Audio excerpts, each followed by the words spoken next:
mrparka here to do, finally everyone was calling for it, and 2 years later I'm coming through with it. Disturbing, disgusting, and taboo.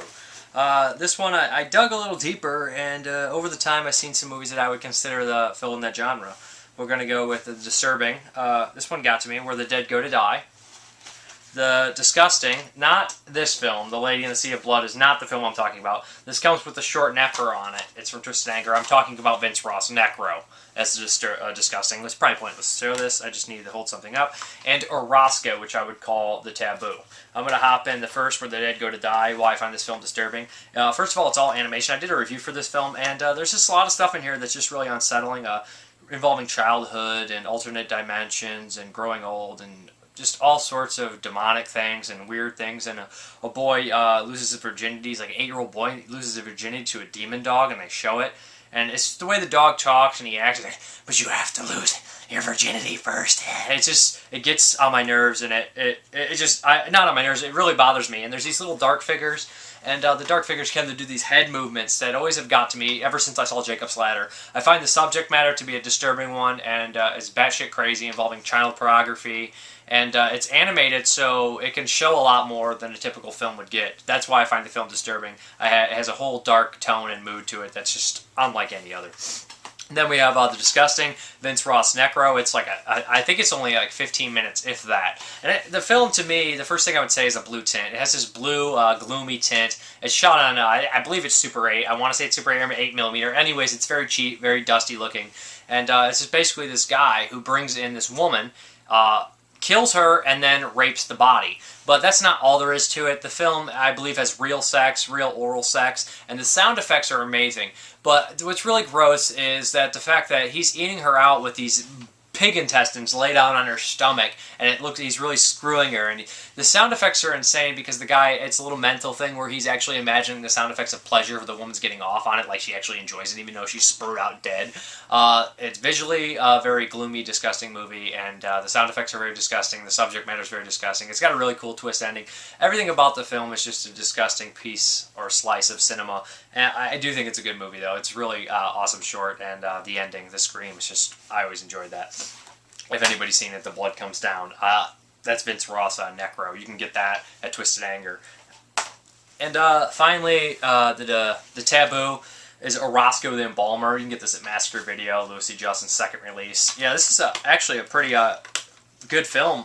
It's a documentary about an embalmer in Colombia, Bogota, Colombia, and you just would be shocked at how bad the conditions are in Bogota, Colombia. Or if you go down there and shoot a documentary in over 3 years, you can find just tons of murders and tons of bodies laying out, and everyone's standing around like it's a gladiatorial games, like it's their sense of entertainment. Like kind of like in the hood, they're just like, oh, I wonder who died, I wonder what it is, and no one looks shocked or no one looks worried or anything like it's anything out of the natural. And it follows this guy named Orozco, who's this embalmer, this dirt cheap embalmer, who does things for absolutely like nothing. He's showing bodies, and the film, the beginning, if you can get past the first 15 minutes, you can make it through the whole film. It opens up, and boom, he just cuts open this corpse, this heavyset woman, and splits her down the middle, and all these guts fly out, and you're just like, wow, oh geez. And to top it off, someone comes in and says, can I get a favor really quick? And they bring this little baby in a casket, and he holds the baby up like this dead, mangled baby. I've never seen a dead baby before, and that to me was just like, oh my god, this is actually showing real death. And the film is really well made because it's not just exploitation crap fest like Faces of Death, which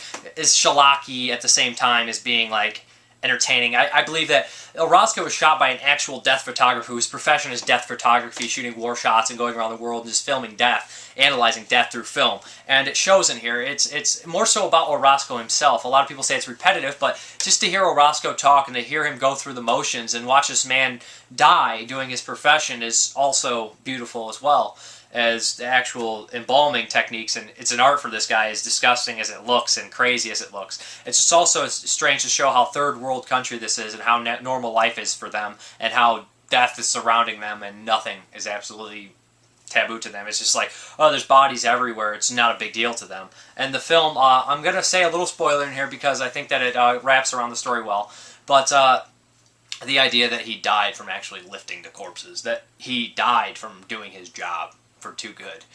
He only charged $40 per embalming. The other shops around there charged $400. Orozco low cut everyone, and he was around. It's just a very taboo subject about death and showing death as it would be. Anyways, that's the 3 movies I chose.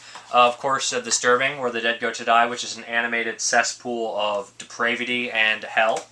Necro, which is a gloomy, super cheap, super sound effect driven film involving necrophilia. And finally, The Taboo, which is a death film about death made by someone who is an expert on the subject. But I'm Mr. Parka. Thank you very much for watching. Have a good one.